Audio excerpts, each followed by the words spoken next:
मेरा नाम आदर्श है। मैं 25 साल का हूँ। मेरे परिवार के सभी लोग एक घर में रहते हैं, जहाँ पर पापा के बड़े भाई की भी फैमिली साथ रहती है। घर में 4 भाभियाँ थी, लेकिन मेरी एक छोटी भाभी से ज्यादा बनती थी। वे भाभी मेरे साथ बहुत ही हंसी मजाक करती थी और कभी कभी तो उनकी बातों से ऐसा लगता मानो कुछ बोलना चाह रही हो।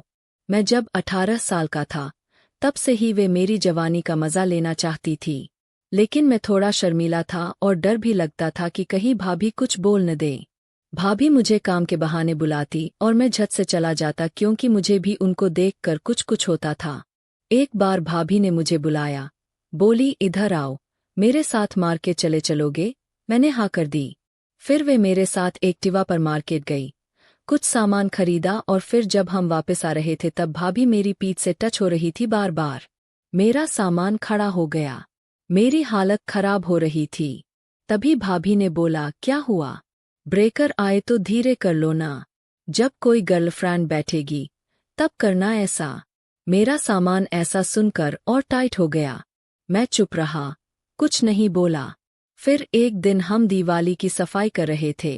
भाभी को पुताई भी करनी थी। तो वे मेरे पास आई और बोली, मेरे साथ पुताई करवा दोगे? मैंने हाँ कर दी। फिर क्या? एक कमरे में हम दोनों पुताई कर रहे थे। मैं ब्रश चला रहा था, भाभी खड़ी थी और मेरी मदद कर रही थी। कमरे में कोई नहीं था और मेरा लोवर में वो खड़ा हुआ अलग ही दिख रहा था। क्योंकि भाभी पूरी पसीने में भीग चुकी थी तो वे एकदम हॉट लग रही थी और उनके वो दोनों दिख रहे थे। मैंने मौके का फायदा उठाया। मैंने जानबूझकर अपने उसको देखने दिया भाभी को।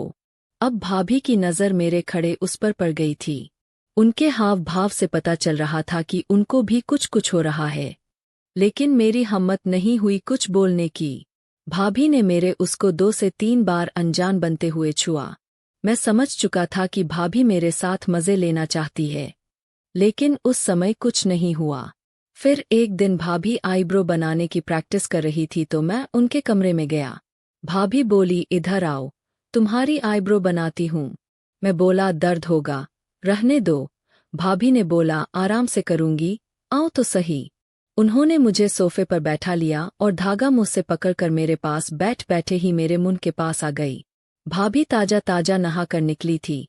उनके बालों की महक के साथ उनके वो दोनों मेरे बदन पर चढ़ गई थी। मुझे एकदम वो आ गया और मैंने भाभी की कमर को हाथों से दबा दिया। भाभी उस दिन बहुत मूड में थी। उन्होंने कुछ नहीं बोला, तो मेरी हिम्मत और बढ़ गई।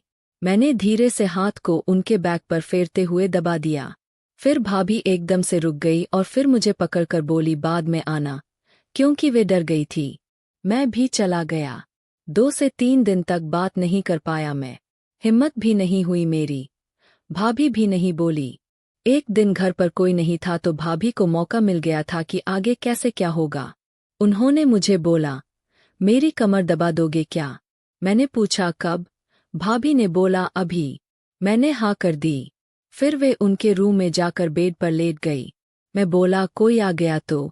भाभी ने बोला, गेट लगा दिया है, कोई आएगा तो आवाज आ जाएगी, तुम डरो मत, दबा दो जल्दी।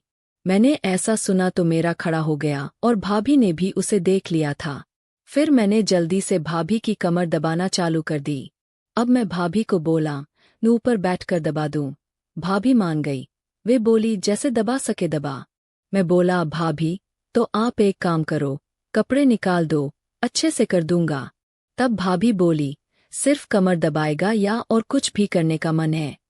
इतनी देर में भाभी ने वो उठा दी जो मेरे उसको छू रही थी।